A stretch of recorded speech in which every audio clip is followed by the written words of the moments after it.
Hi, welcome to DramaMeans.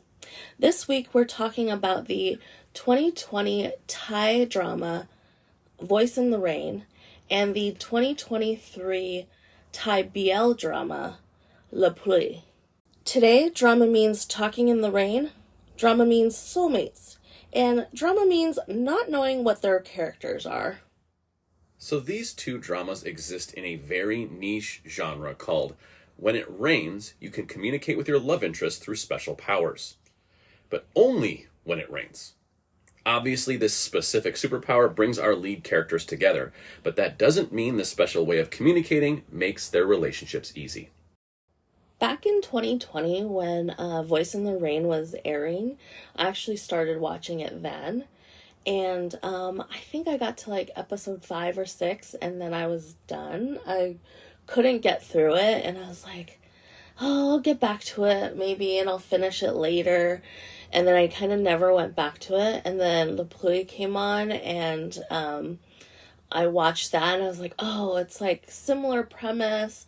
I'm gonna finish the Pluie and then go back to watch Voice in the Rain. And then it kind of like, I finished the Pluie and then I never like went back. And then finally I'm like, okay, we're gonna do a compare and contrast episode. So let's go back and watch it together, Voice in the Rain. And so Ryan and I tried watching it again, or me again, and him for the first time. And this time we made it to episode 4. Yeah. We made it through episode 4. Yeah. You drastically undersold how bad this was. You were like, oh, I remember not liking it. I didn't make it through it. But like, I really want to do a compare and contrast because these two shows have this very specific plot device / superpower that it's like, well, it kind of begs for us to talk about them together. So let's go back and watch it. And we didn't make it far. No. And then I thought it was only 12 episodes, and then I realized it was 16 episodes, and I was like, yeah, we're not going to make it. That put the nail in the coffin. I was ready to gut it out for 12 episodes. I was like, all right, we're 4 through. That's a third of the way. Then 4 more will be 2/3. Like, I was starting to break it down in, like, fractions of, like, it's not that much more pain. And then we're like, oh, no, it's 16. I was like, done. After watching it the first time, and then, in my head, as time passed, I probably thought, oh, it wasn't as bad. I just never got back to it because I, got distracted. And then going back and watching it, like, literally by the halfway point of episode 1, I'm like, oh, yeah, I remember why I hated this. Well, and it's weird. We don't often do episodes on the podcast about things we didn't finish. We try to give things a fair shake. But since you did finish Pluie, and we know enough about Voices in the Rain to kind of compare the two, and at least how they handled the rain talking. The world that they created. Yeah, so I felt like we could at least still talk about it a little bit, even though we didn't finish. So that is the caveat of this episode. So we're going to hate on it a little bit, and some things we're saying, maybe it paid off later. Maybe they set some things off that paid off later. We don't care. It doesn't matter if you can't keep the attention through episode 4. 4 episodes is a lot of episodes to give a show a chance. If you can't keep me on board for 4 episodes, it doesn't matter what you do in episode 8. Yeah. So we'll talk a little shit, and maybe some of it's not completely warranted because we didn't finish it. But, it seems true to us. It's our truth. Yeah. So I think the first thing we're going to talk about is the characters. I made an analogy when we were talking about it, is like, I feel like this story was set in an adult world with like professionals, but the way that the characters behaved, it felt like a high school drama. They were just as immature. They didn't really know how a professional would behave. So let it be, the actors not really understanding their own character, or the writing is just so bad that it was written so childishly, or it was the director who was like, this is how you need to play this character. Whatever it is, it doesn't feel like adult content I didn't believe any of these people had real jobs. Like, I know they try to do this whole Devil Wears Prada thing with her at the beginning where it's like, here she is, she's coming in, everyone on their toes, the designer's coming in. But she's basically a bumbling buffoon the rest of the time. And I'm like, have you ever held down a job? Yeah, it just felt like she was not confident when she needed to fake confidence. I think a lot of times, like, even though you are really self-conscious, you are insecure, when you're on that stage and you're like talking to someone that's like higher up, you know, in the design world, and like someone you're trying to impress, you're supposed to, like, you know, fake it till you make it. And that's a saying for a reason, because that's what you need to do. And she has been faking it till she can make it. But you don't feel that confidence, that fake confidence that you kind of put on when you have to deal with other professionals. And she's just this like idiot, and like all her insecurities are just like written all over her face.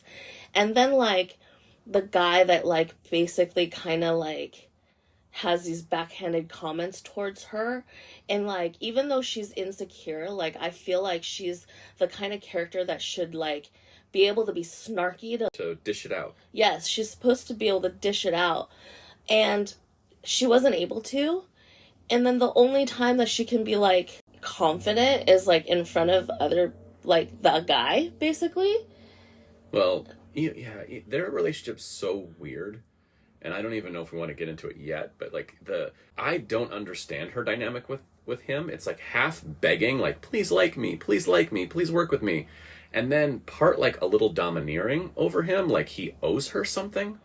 It's their dynamic is so strange, but her professional dynamic, I'm going to take a step back because I want to talk about the intern or whatever that comes up at the very beginning when they're having the fashion show. And she's like, excuse me, I have a problem. And like, she won't spit out the problem.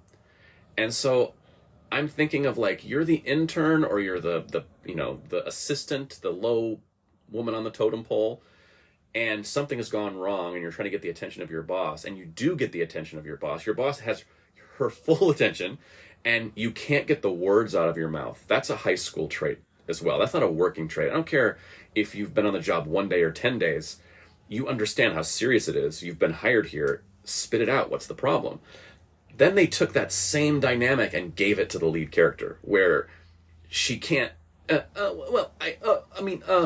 she's so tongue-tied in moments where you're like, wait, are you a professional or not? To be able to create your own brand, and like to the point where like you are getting recognition and other like celebrities are wearing your products, like you've been in the business for a little bit.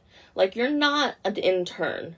You're not like the one that should be stumbling on your words, even if you are talking to someone that is like more well known than you, you know, and you just really want to impress them. Either, you know, you yourself don't feel like you're on that same level. You still are able to communicate. And the thing is with that intern, it was the actress. Like, I know she was supposed to like get it out. The thing is, the actress was so bad at it that it just looked like you could tell she's like deliberately holding it back rather than stumbling or being nervous. It's just, that was bad acting. But it was also bad editing because they edited back and forth to her. They could have trimmed out a lot of her bad acting, but they left it all in. Because there's moments where she could have just gone, and then you cut to the other woman who's like, spit it out, and then cut to her spitting it out. But they cut to her doing more, I don't know. But that's one of my problems, is they're writing the intern the same as they're writing the lead character. Because in that scene, they need the intern to be bumbly, or they wanted her to be bumbly and nervous, and I don't want to say the wrong thing, because it was good for that scene. And then when Rin is doing it, it's good for certain scenes when she has to be like an idiot. And you're like, well, she doesn't have to be an idiot. Your point about her being established in this business, even if you're not the biggest designer, you have your name on the outside of a building. Like, you're a brand. And she makes a point to be like, oh yeah, that dress sold out in so many days, and it was really, really popular, and I didn't even run it a second time, you know, because it's like so exclusive. And she has people on the red carpet wearing her dresses. At some point, do you have any sort of confidence in who you are? In the scene where he shows up at her office and she sees him, her first instinct is to berate him, like pull this like alpha female, like, you know, why the hell are you in my office kind of bullshit. Whereas, like, first of all, you saw him at this event, so he's a somebody, right? Okay, right. And so why would you treat possibly a customer, possibly, you know, like, just someone more important than you think? Well, it didn't make any sense because she'd also ripped his jacket the night before. So she's kind of the asshole. She runs away with his jacket. They have to track her down. And then he's standing in your office. Like, why is your first instinct, what are you doing here? Your first instinct should be, oh, you're here for the jacket that I ripped and said I was going to fix? Like, it's not out of nowhere he's shown up. He's not a homeless person in front of her who's just wandered into her office. Like, oh, I just raided the fridge. Like, he's there for a reason. Yeah. So, like, again, that just doesn't fit her character. Like, she is a designer. She sells her products. She's trying to get, you know, her products, like, to be really well known. You don't treat someone that could possibly be a customer in that fashion. And it's just, again, I don't think anyone realizes what her character is. So it's just these, like, really weird, like, uneven characteristics of how she behaves and how she treats people. I can't understand it. I don't like it. She's just downright, like, whiny most of the time. And, like, every time she wants something and then she's denied it, she's like, but why? Why? But I want this. And that's, like, really her reasoning. And it's like... Well, it goes back to what you're saying. It's very, like, stomp your feet to your parents type arguing. And it felt like a lot of the arguing earlier in these episodes, or these early episodes, I should say, it feels like children arguing. Like, I want a cookie. No. But why? I want a cookie. And that was kind of the heart of most of the interactions, not just with her, but between the lead guy and his manager, and just everyone in the show behaves like a child, except they're supposed to be successful-ish adults. And I think with her acting these parts, it feels like, again, I think we've said it a few times in a few different shows, of characters doing what the plot or what the writer or director want them to do for that scene, but they don't remain consistent to create a character. It just makes that scene work in the director's mind. And then they move on to another scene where, so she's bratty, and then she's confident, and then she's insecure, and then she's aggressive, and then she's silly. And you're like, well, who is this character? Because every scene she's just playing a role for the purpose of the scene. And we're not building anything of substance. Yeah. With the whole fix of, hey, he can hear her. You know, he can hear, you know, her thoughts. And it's not just her talking, but he can hear her thoughts in the rain. So, like, a good fix for them, I feel like, is she can play, you know, like, he can physically see that she's this confident and really, like, carries herself well, and she's snarky when she needs to be and confident when she needs to be, but in the same time physically seeing her away, but also being able to hear every insecurity that she's, like, thinking inside, will give them, like, a stronger bond, where it's like, okay, now he's, like, developing these, like, kind of, like, emotions toward her and understanding her insecurities while having to play a role that, like, other people can, like, respect. That gives them, like, a connection.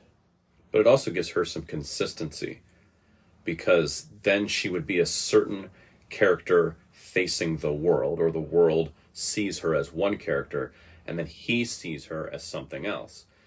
And that's already set up in the situation of the show, and it's low-hanging fruit for them to just have, and then they didn't take it. And I feel like that was kind of the thematic of this show. There's so many things that they set up or they have at their disposal to tell an interesting story, and they just kind of didn't take the opportunities that were just so obvious. Because they start her off, Devil Wears Prada. She comes in. Are we ready? All right, let's go team. I'll fix this dress. I'll put the dress on, or I'll fix this suit that got ruined. Like, I'm the badass who has all the answers all the time. And then he walks into her life, and he can see through all of it. He can hear through all of it. So now, as a writer, you can ask yourself, oh, what interesting things could come of that dynamic? But instead, they had this artificial dynamic of her just being like, oh, you're the Prince Charming who is my muse. And he's like, well, I'm annoyed because you're in my head. And then it's just a back and forth bickering of children instead of a complex emotional story. Yeah. Also, with the dynamic between his manager, and Tan, like... I hated her. Yeah, it's just like, okay, there are managers who don't treat their celebrity, the person they're managing, like, well.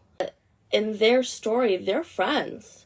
They're friends, and he specifically is like, I need you to, like, take care of everything. But, like, while she's his friend, she never, like, takes his side. She never supports him. Like, even if you think he's wrong and, like, you need to, like, scold him, you do that, like, behind the doors, right? But, like, when in front of other people and people are demeaning him, like, you don't also join in and demean him. Like, you should have his back. You guys are friends. You're not just his manager. So in that case, like, again, like, I don't think people understand what her character is. And it's a shame. Like, it could have been good. Well, I think, again, the low-hanging fruit was there. She's pushing him hard because of his sister's medical condition. They have bills and they're desperate and he needs to work. And he is the one pulling in money because she's his manager. If he doesn't make money, she doesn't make money, none of them make money, sister doesn't have medical care, the world falls apart. But instead of playing those emotional notes, it turns into one note of, I can't believe you signed me up for this job without telling me. Well, them the breaks, kid.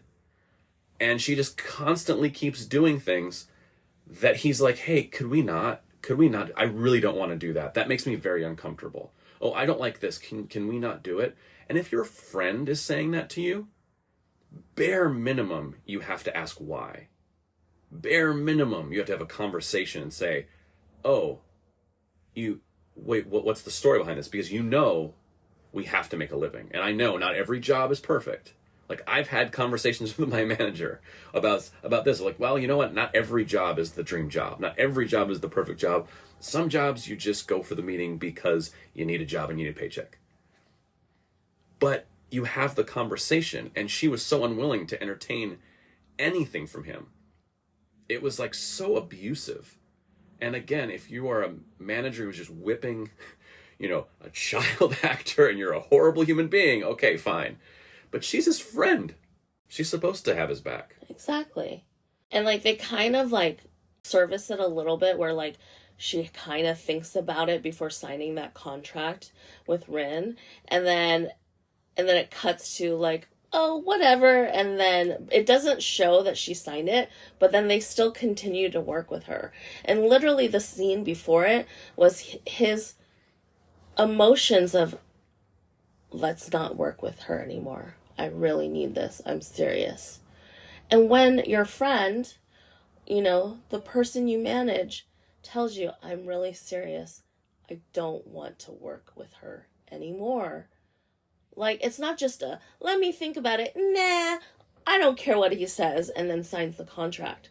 That's a shit friend. That's a shit manager. That's a horrible human being. I hated her at that moment because I was like, if she signs this contract for him after that scene, I'm like, I'm done with this person. Because he knows the stakes. You've already had conversations. I think they'd already had a conversation at this point where he's like, you don't listen to me. And she's like firing back at him. And like, maybe it's actually afterwards. But either way, like, he knows his own situation. He understands that they need money and he needs to work. So he's not like an irresponsible douchebag in the show. He's never really portrayed as that. He puts his foot in his mouth and he's a little brash and he kind of like is, not the easiest person to work with all the time, I guess. But if your friend turned to you and said, listen, I really don't want to do this. And you're like, oh, but you're like, no, but seriously, this isn't good for me. I really don't want to do this. You don't have any more conversation about it, and then you just disregard. You're a garbage person. It's just lazy writing that was just slapped together, and it's such a disappointment. Because the actors were actually good. Like, they could have done so much more than what they gave them. And it's just, I don't know. It's one of those shows where I found myself liking the actors and hating the characters, which I think is really rare. Yeah. Normally you look at actors and you just see them as the character and go, oh, this character sucks, I hate this actor. But I kept seeing moments of the actors where I was like, I kind of like her, I kind of like her, I kind of like him. I hate their characters. Yeah. I mean, that scene where he, like, right before walking into the elevator, and just the sheer, like, desperation in his eyes when he says to Mai, we're not doing this anymore. We're not working with her anymore. Please just let me not work with her anymore.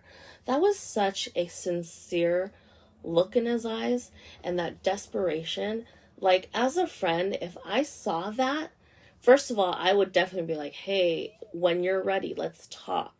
Because seriously, I know, I can see it, that you need to talk about it. But besides that, like, okay, something's going on, and I'm not going to push him to do something badly that he just doesn't want to do. That scene in particular was one where I was like, if this isn't a turning point for her, it's not good storytelling. Because the way it's delivered from him, and the whole show kind of stops in that moment, and she has to, like, take it in, like, oh, he's serious. This isn't just like spoiled brat stomping his feet. This is someone who's saying, I can't do this. And I was like, if this isn't her turning point, what are we doing? And I kept saying as we were watching this that I understood the concepts of the show, like I understood the setup, but the whole thing feels like a first draft. Because all of this is set in motion and makes sense. It makes perfect sense why these two need each other. The designer who can't quite break through, and the actor who's having an actor model who's having a little bit of a scandal. He's kind of running out of options. And maybe they don't like each other, or maybe they don't want to work together, but I can understand why they're kind of put in a situation to depend on each other and then grow into a friendship and a love interest and all that stuff. It's all there. The execution is so first draft that they didn't execute any of the things that pull off the story and the emotions and tie the characters together and find consistency in emotions and let these characters develop. Everything was just so, you use the term surface a lot, I think. Everything was just so surface. And that's what a first draft is. You're just kind of beating the rust and dust off your idea and then seeing what you have, and then you drill down. And they never drilled down here.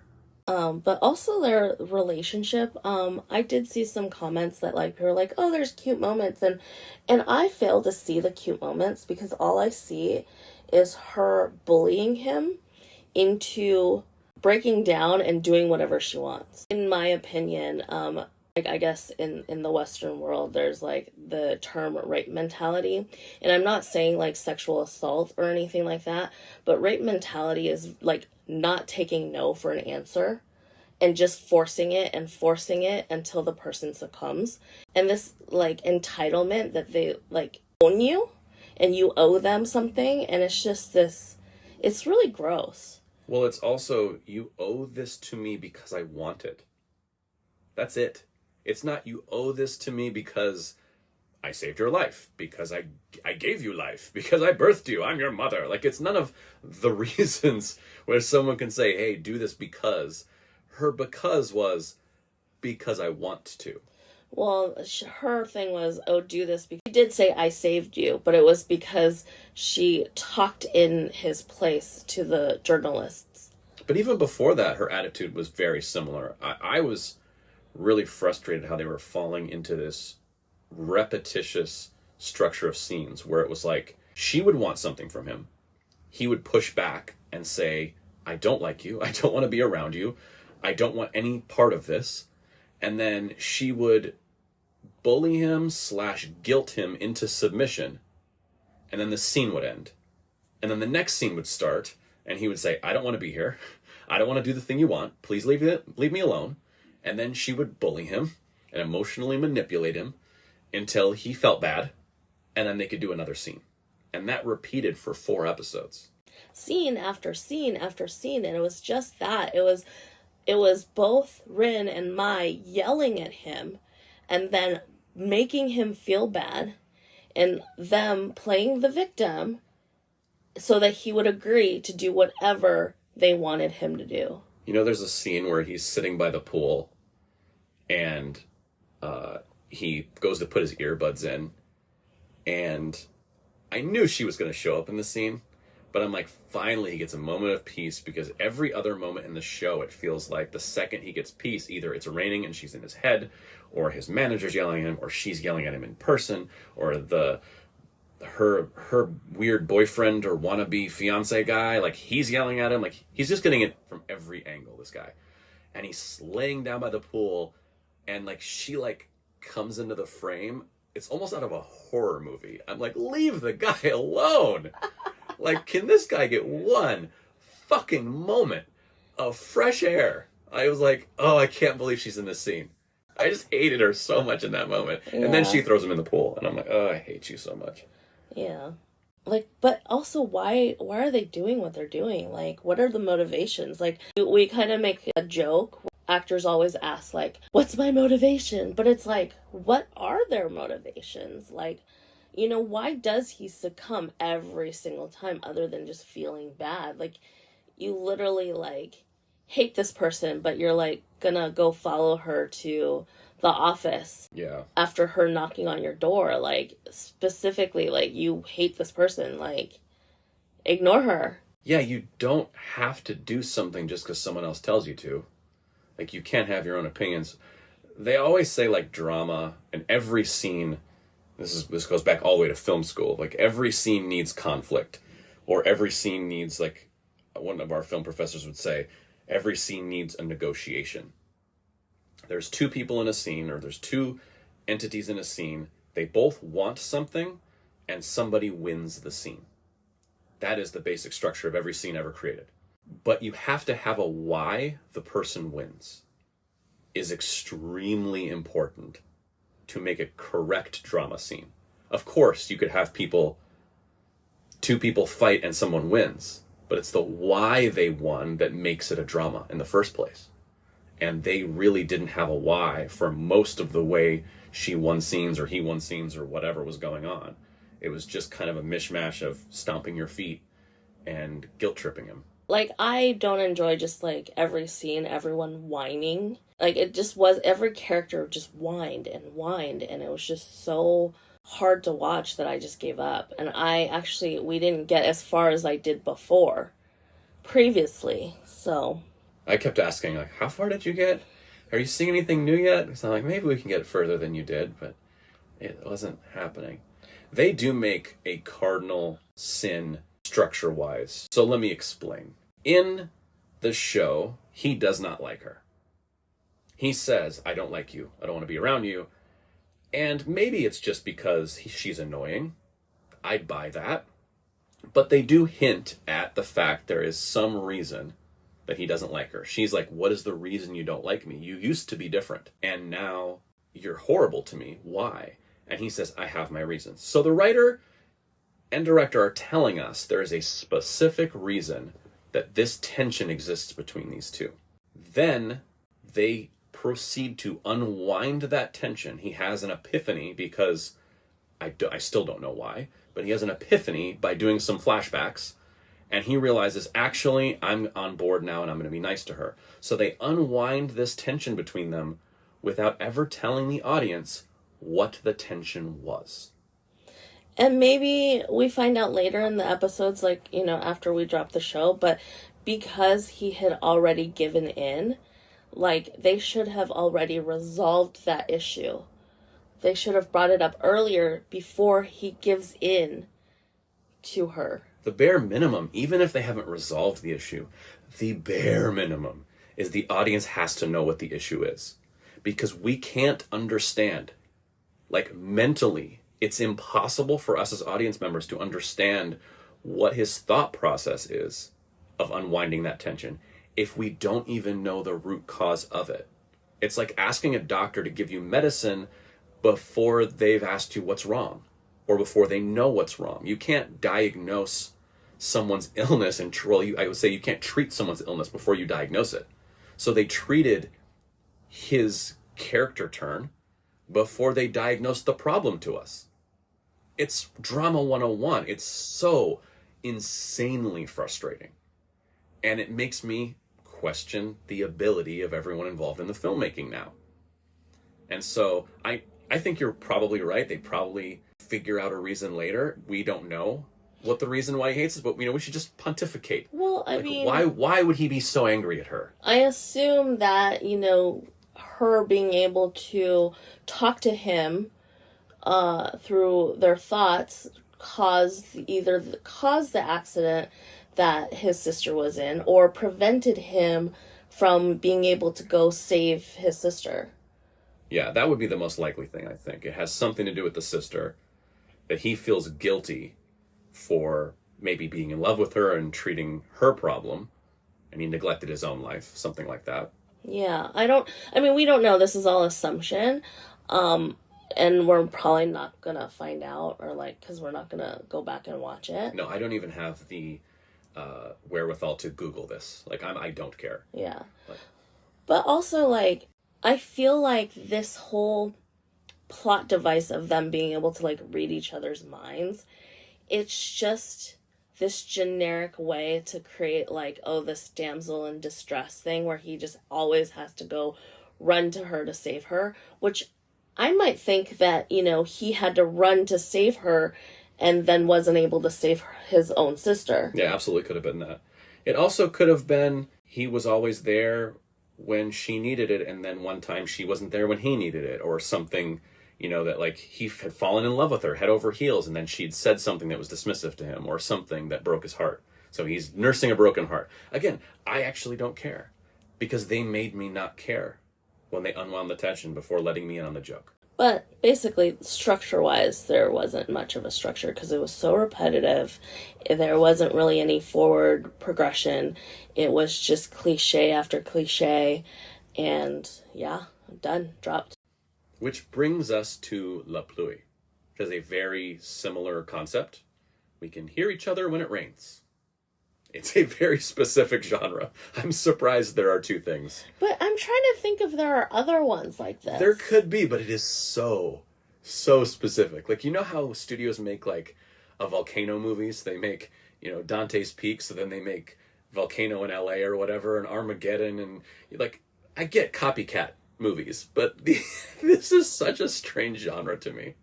I'm gonna have to look and see if there's other ones that are like this. But yeah, go ahead. Well, what I will say about Pluie is they do a very good job at the top establishing how it works. Yes, they're telling you how their world is, and they've created a world where you're like, okay, I can believe this world. And they give it to you right up front. And yes, it's a little expositional, but it's from the point of view of one of our main characters, so we're introduced to him, and we get to go along with him, and he's got this thing, and it's well, this is the world I live in, and the rules are very simple and understandable, where in Voices in the Rain, it was very, they can hear every thought that each other thinks when it rains. Are you sure? Because there was a time where he was like, here is my name. It's wouldn't she have heard him think, here is my name, and this is what I do? Yeah, but not only that, not only does she hear every single thought or they both can hear every single thought in each other's minds. They can also hear everything that's going around them. So when he's being interviewed or harassed by the reporters and stuff, she can hear every single thing. Yeah, because he obviously is thinking everything that he hears. He's just a repeater monkey. He just thinks it again. But it just doesn't matter. When it's raining, no matter what he's thinking, saying, and anything around him at that time, they can hear. Which, it's funny, there's a few moments in the show where, they go into their inner monologue, inner dialogue that they're having that's kind of echoey, and she says something, and then the actor would kind of do acting things with their eyes or with their, cheeks, or they'll do face acting, which if you're doing face acting, that means there's thoughts happening in your head. But if he can hear the thoughts happening in your head, then the face acting, why aren't we hearing the face acting? What is she reacting to? And why isn't he hearing it? There was just such inconsistency, and it just, whatever worked for that scene again, worked. Whereas in Pluie, you're like, exactly why they're communicating the way they are, and the fact that when they talk, they hear each other. And that's the only thing they can hear because they're deaf, other than the voice inside the head. It's not even inside the head. They physically have to speak. No, but that's what I mean, is that he's hearing it as a voice inside his head because the guy's, wherever he is talking. But yeah, they physically are speaking, and the only thing they can hear is the voice of their soulmate. And that was the other thing, that was like this idea that your soulmate can talk to you through the rain. So you kind of have this preconceived notion of this person who's, hearing my voice, or I'm hearing their voice. Yeah. So it's just like a good way to like create this world. It's not believable, but it's believable in their world. And they have a set rules of how they need to behave. And a reason why Sang-Tai doesn't want to reply to him. And then at one point, Ryan is like, oh, maybe I asked it. I'm like, oh, but why isn't he talking? Even though it's raining, other people can hear his voice. Like he should still be able to talk. And then Ryan was like, well, the whole reason why he doesn't talk while it's raining is he doesn't want the other guy to hear his voice and hear him talking. Because he was ignoring him, basically. Yeah. So it's just like very consistent of why they do what they do, the rules of the world. It's just more thought out. And that's what we mean when we say first draft, is they took the ideas and the concepts and then they really thought about how that would work. Rather than just saying, well, here are the ideas and concepts and we'll throw them against the wall and we'll put them in a script. They kind of thought through of, no, when it rains, he makes a point not to speak because he's not answering the guy. And on the off chance it's also raining where that guy is, I don't want him to hear me. So like, I'm just going to write notes to my brother when it rains so that my soulmate can't hear me, because then he's going to be like, hey, I heard you talking to your brother. What's going on? Because that's kind of been their relationship for 2 years. And that's just a little bit of extra thought you need that makes it not a first draft anymore. And whatever problems the show has, it wasn't that. It wasn't a lack of care and figuring out the puzzle that the story they wanted to tell. Well, for the main characters. That's what I'm saying in the concept. Yeah. And I say that because all the rest of the characters are throwaway characters. They don't mean anything. Maybe, yes, Lomfon is needed in the whole plot, but everyone else is just such like, who cares?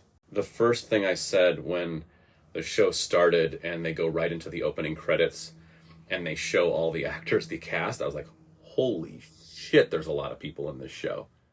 Like, there's so many human beings taking up space in the show, and only 2 of them matter. Yeah, like, we're just watching it, and I'm like, anytime it wasn't the main characters on screen, I didn't care. And I know Sang Tian was, like, supposed to be important because, like, they're the second couple, but they didn't really give the second couple much to work with. And then I don't know why they made Sang Tian like super loud and obnoxious. I think it was supposed to be that his character was supposed to be like the lighten the situation, brighten the mood kind of character.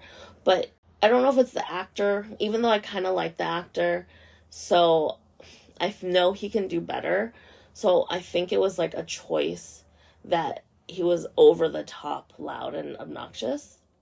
I understand why he exists, because our lead needs someone to talk to and to riff off of, and he's got to tell someone, hey, I met my soulmate, but I'm not going to talk to him. Like, well, he's also his support group because, yeah, absolutely. When he finds out that their parents are getting a divorce, it's that specific brother that's outside the door. He's like, I'm sitting here waiting, like, I'll be with you.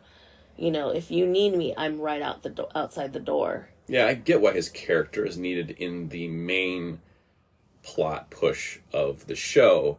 It's just every other character.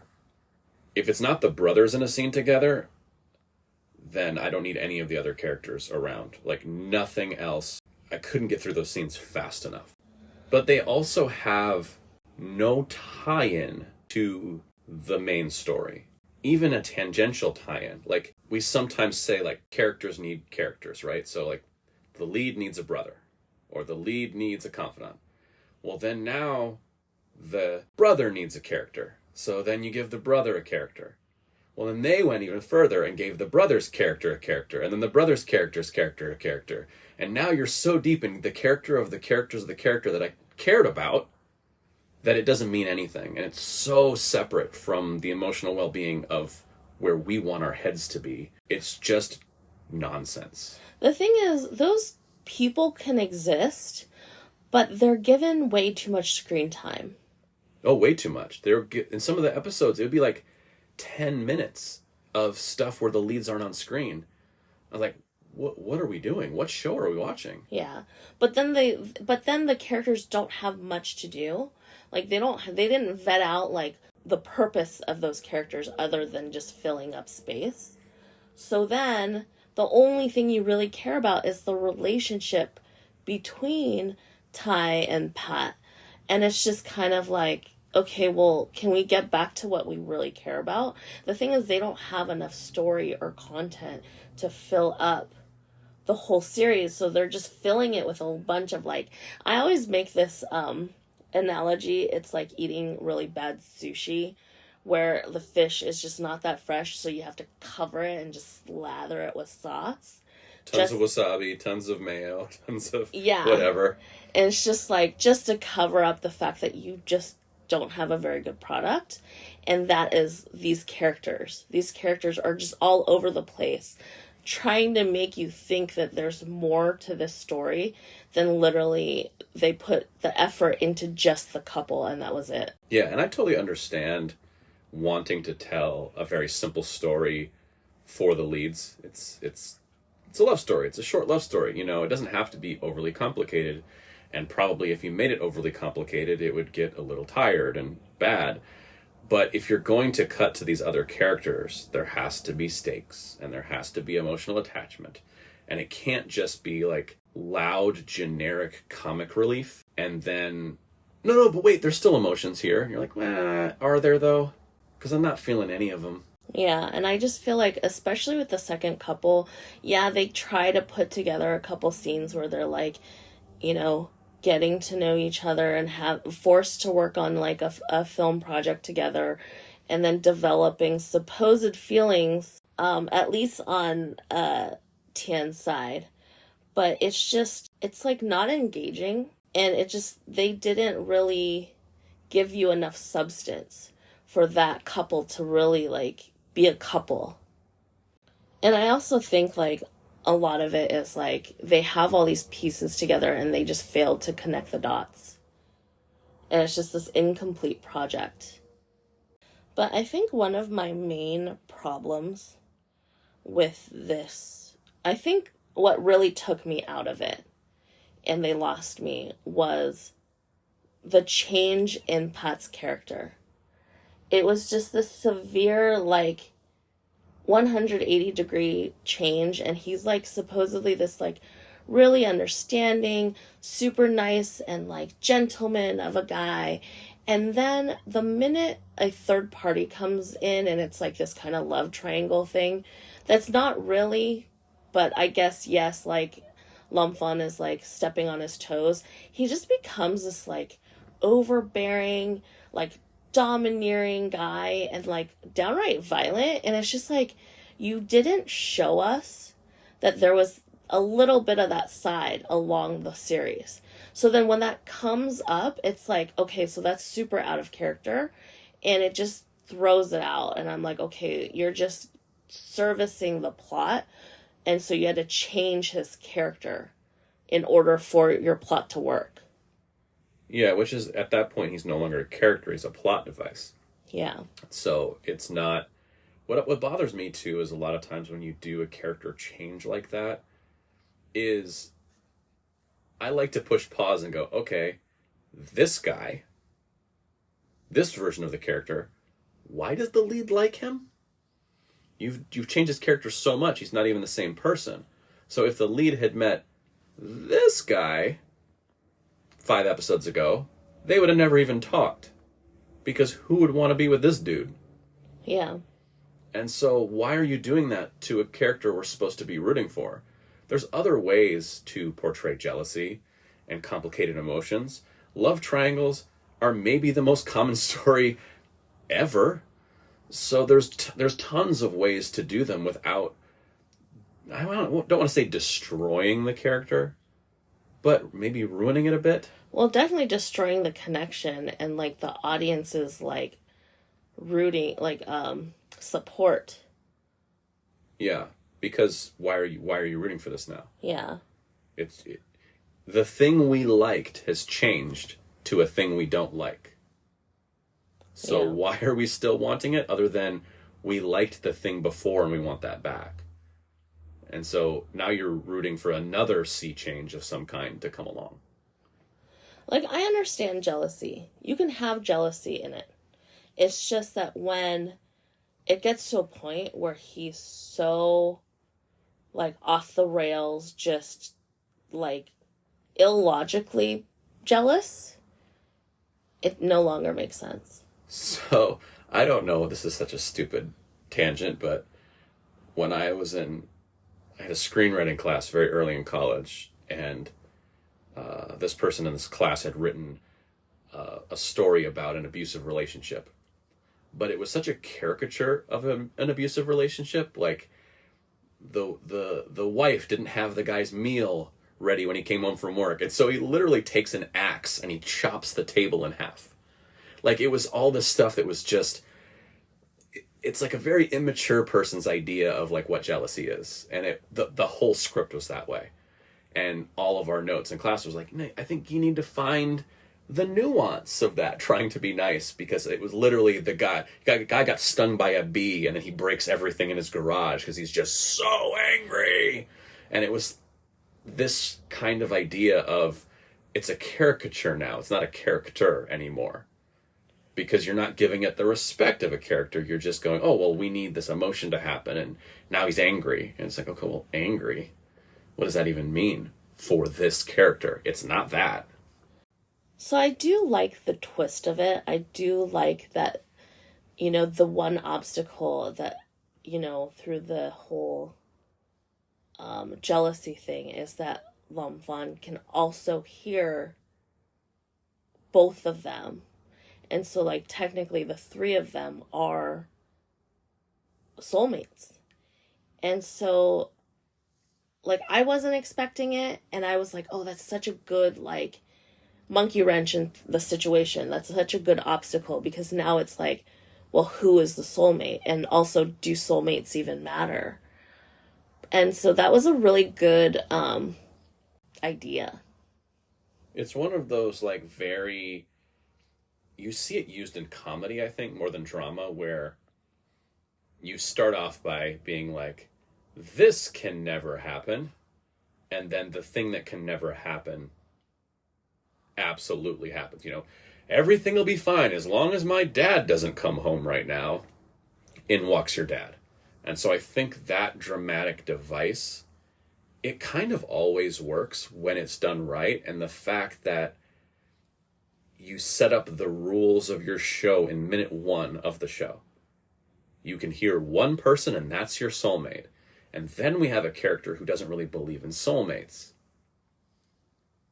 It's such an obvious twist, but it's not like an apparent one that they're going for. So as a writer and a creator, I'm like, oh, that's really smart. Like, that is where the story has to go.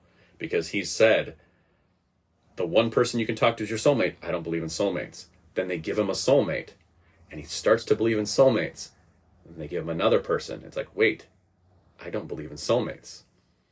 it's a very interesting twist. I like it as a dramatic twist. I think it's a very smart one. And it's a little drama 101-y, but the way it was executed really well. Yeah. And the thing is, the whole time it's kind of building off of this, like, you know, do soulmates really matter?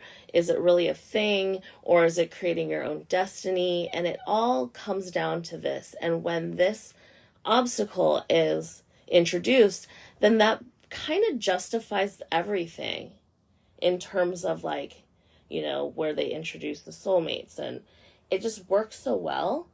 The only problem is they didn't service anything else before that. Right. You know, like, all the in-between was so messy. And then also the way they ended it, it was just, like, not satisfactory.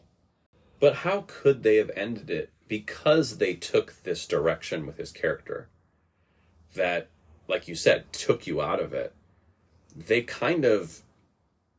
had their destiny written already by doing that. And so I don't know if there would have been a satisfactory ending. I mean, is the only satisfactory ending going, I guess soulmates aren't a thing and I should really go just live my life with this? Like, what is the satisfactory ending here? I don't even know, because the way that they changed Pat's character so much that you're, like, no longer really rooting for them. And then, but you're also not rooting for Lumfon either, because his emotions weren't strong enough for Tai, and then his, like, weird gray area kind of feelings with Tien. It's just, like, so... Honestly, the satisfactory is, like, Tai saying, fuck both of you, and I'm gonna go live my life, and I'm gonna find someone else I like. No, that's what I mean. I mean, he's, like, walks off into the sunset by himself, hopefully to a brighter adventure than this one, I guess. But then every time it rains, he still has to listen to these two dickwads. That's true. That's true. And the thing is, with his parents, though, they're, like, the outcome is that even though they're divorced, they still talk to each other in the rain, and they're still each other's soulmates, but as friends. Right. And I guess it begs the question of, like, what is a soulmate really? Do you have to be in love with your soulmate, or can you just be in like with your soulmate? Like, whoa, okay, deep questions, but... Yeah, it's just... You know, ultimately, I'm sure people were rooting for Tai and Pat to get back together, but also the way that they, you know, made it happen was just really silly in terms of, like, it was definitely Pat's problem. Like, it was he was in the wrong. And so he kind of, like, tried to reconcile with Tai, but, like, not well enough. And then he, like, goes off, and then all of a sudden Tai thinks, oh, I should go after him, and then he, like, goes and finds Pat. Like, it's just, no, it's not Tai's responsibility to, like, reconcile. It most definitely is supposed to be Pat's, like, effort that he doesn't really do well enough. Yeah, but by that point it's too late. Yeah, no one really cares anymore. And then, like, the weird, like, Lumfon Tien thing. It's like, you know, you had your chance with me and you threw it all away for my brother just because you think... And the whole time he's like, I don't believe in soulmates. I don't believe in soulmates. Yet he's always going after what he thinks is possibly his soulmate. And then the other guy, too. But why are you, like, trying to go for Tai and not Pat? Like, you can hear both of them. They're both technically your soulmate. That was a confirmation bias. He wanted something, and then he could hear the voice, and so he was like, oh, well, that's the thing I want. Like, yeah. It has nothing to do with chicken before the egg thing, you know? Anyway, so the ending was shit. So succinct and eloquent with your words. Yes, in my professional opinion, the ending was shit. While we're in a dumb mood, can I ask some general questions about telepathy in the rain? Uh-huh. So I've written down a list of questions about how hearing people in the rain, since it's such a popular genre of film. I am going to find other ones of this genre. All right. So I guess this question only really makes sense for Pluie, but so when they're talking to the other person, you know how like there's the voice you hear inside of your ears, and then there's the voice that everyone else hears. So like when you hear yourself recorded, you're like, I don't sound like that, because like we sound different in our heads when we speak. So since your soulmate is speaking through the mysticism in the rain, but it's kind of coming through your head, does it sound like your voice in your head or out of your head? This question makes no sense, but I kept coming back to it. I'm like, wait, is it his voice? How does his voice sound? Is it like a telephone? Or like, does he just imagine what this guy sounds like? Like, I'm so confused. No, but it's specifically because they're actually using their vocal cords and speaking into the ether, then they can hear their real voice. Whereas like in the thought process of in like Voice in the Rain, where it's like, it's everything started out mental. Like, right, it was just the thoughts in their head. Yeah, and usually your mental voice, other than to yourself, doesn't really have a voice. So it's like kind of... Yeah, how does her mental voice sound like her? Yeah. Like, why would it sound like her? Because it's in his head. He keeps saying, get out of my head. So it should be in his own voice. Yeah, so he keeps saying, get out of my head, but it's his own voice saying her things in his head. Yeah. See, this gets real confusing, but I think dumb things when I watch shows like this. And since we watch these so close together, I'm like, wait, so Pluie is like a telephone. Like, they're literally, it's like as if they're talking through a telephone. Yeah. And the phone cord is just the rain. Yeah. Okay, all right, I can get on that. Okay. So how much rain does it take? Does a light drizzle count? Well, like, if it's a foggy day. I mean, like, fog... Is fog considered kind of rainy? No, it's fog's wet. not rain. It's just clouds. Fog is just low clouds. It's not raining. But it's wet. If you jump through a cloud, skydiving, you can get wet, but it's not raining underneath the cloud. That's true. True. Technically, you rained on the cloud. The cloud didn't rain on you. All right. So, also, when it rains and you have this power, are you like really afraid to like go to the bathroom? Oh my God, I totally had the same thought. How do you poop when it rains? Because you're like, oh my God, they're going to hear me poop. Somebody, No. My soulmate out there is going to hear me grunting in the bathroom. No. Oh, grunting. Grunting? So like it's raining and it's just pouring rain and you're in the middle of like a pretty gnarly deuce. Oh my God. And so your soulmate's just like laying in bed, minding his own business, and all of a sudden he's like, hears in his head, "Urgh! Oh no. Why are we... I can't believe we're talking about this in the show. Okay. I enjoyed talking about pooping so much last week in the Spy Family episode. I wanted to bring it up here. But like, what if you're like masturbating? Oh my God. And you're gonna have to stop. If it's raining, like if you're in the middle and then it starts raining. But like, could you just like justify to yourself, like, maybe it's not raining where my soulmate is, so they're not going to hear it this one time?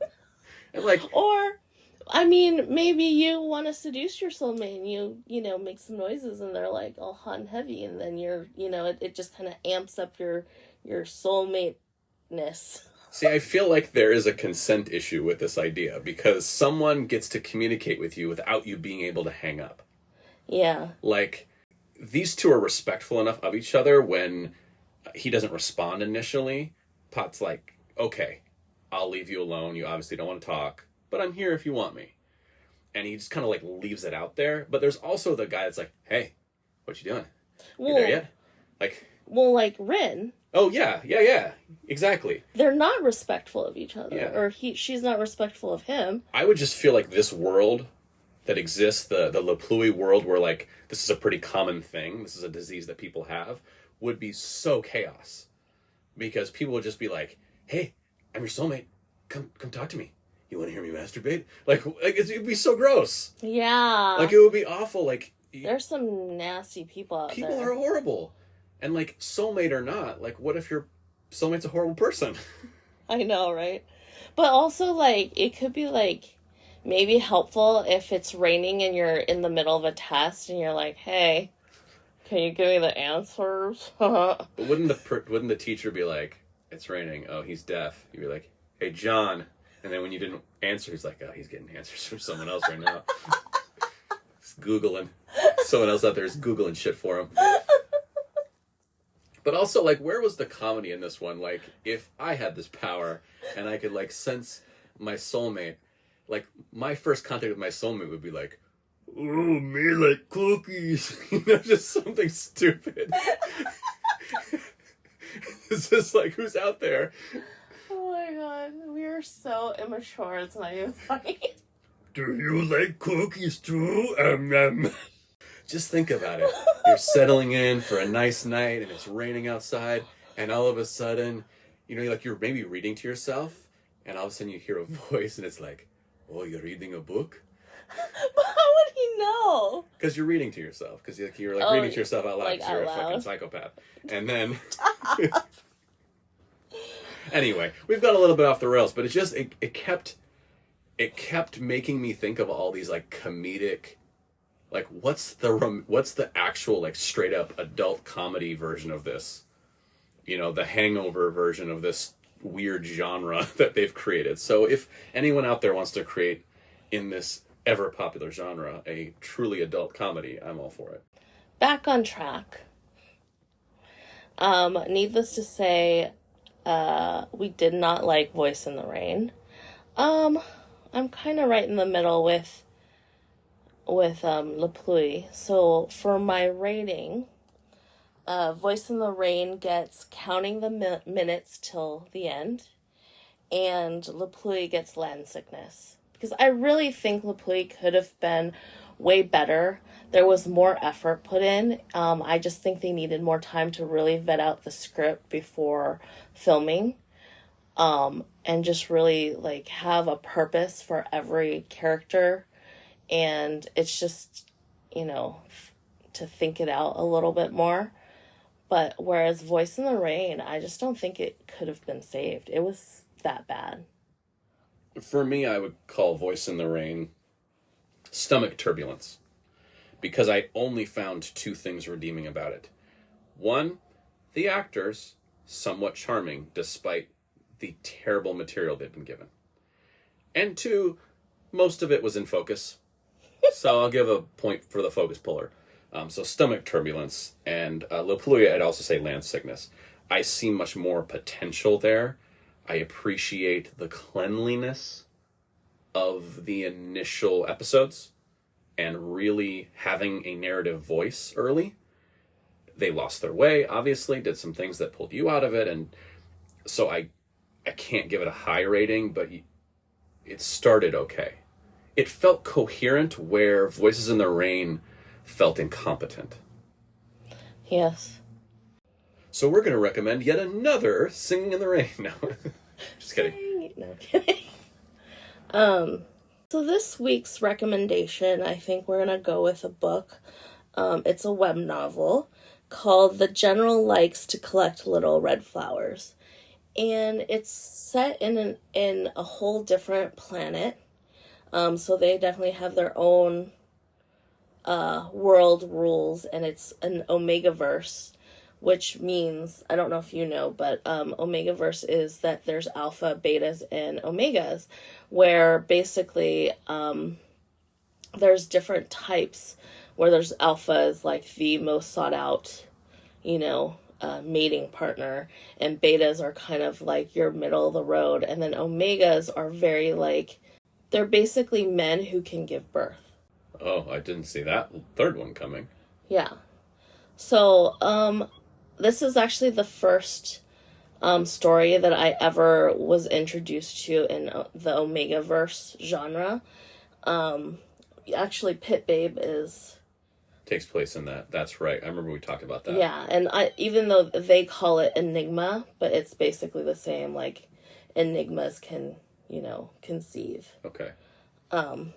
Yeah, so it's basically about this guy who lives in your normal, on the earth, and he transmigrates into an Omega's body in this other world, and he has found out that he is betrothed to this general.